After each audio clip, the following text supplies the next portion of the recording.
Алла Тағала өзінің рахымы ретінде пайғамбарымыз саллаллаху жіберіп осы Құранды түсірді. Біз лайықты болғаннан емес, Алла өте жақсы болғаннан, Алла өте кең, өте рахымды болғаннан, адамзатты шайтанның жеңуіне қимай, қадірін түсінуіміз білімнің қадірін түсіну үшін айтып отырып, шайтанға жеңілген түрде көргісі келмеді бізді.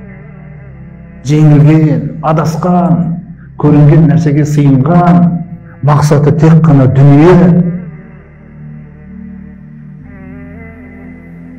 Ел қандай дәрежеде дамыса да, қараңғылықтарда болды.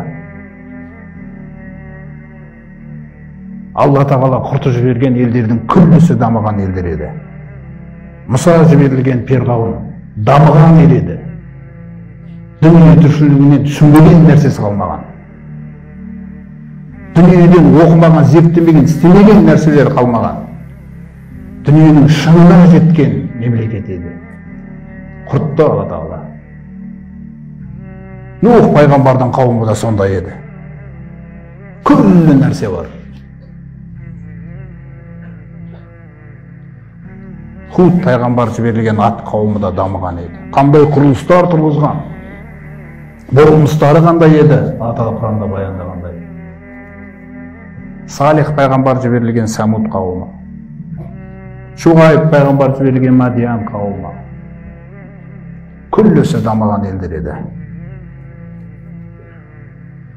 Бірақ Аллаға қарай дамымаған. Ақыретке деген сенімнен жұрдай, сондай бір жағдайларда еді бар. Солардың барлығы оп-оңай құртылды.